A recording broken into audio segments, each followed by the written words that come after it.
Every time the media lies. Every time the media lies.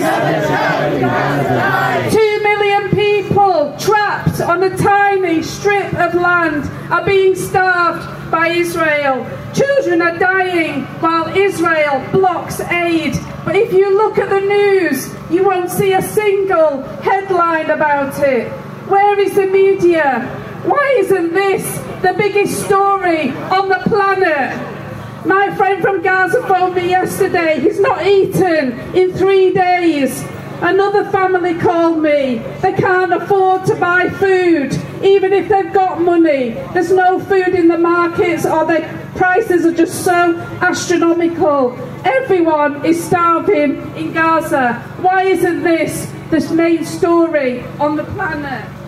I'm a teacher, and I can say wholeheartedly that words matter, language matters, and framing matters. The BBC avoids using words that tell the truth. Even words like occupation they won't use to describe the 77 years of military oppression on Palestine. It refers to house demolitions and forced evictions as disputes over property.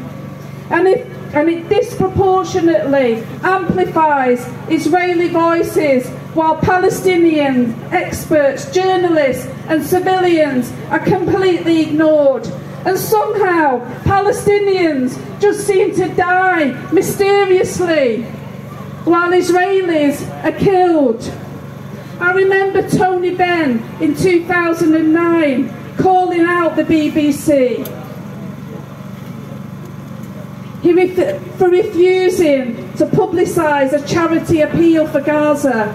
It was evident then that the BBC had completely capitulated to Israeli pressure, but Tony Benn insisted on reading out the address for donations. But most importantly, he told viewers that the BBC would be responsible for deaths in Gaza caused by that refusal to publicise the appeal. He was right. Complicity kills, not only by misinforming the public, but by enabling the violence that it's reporting on.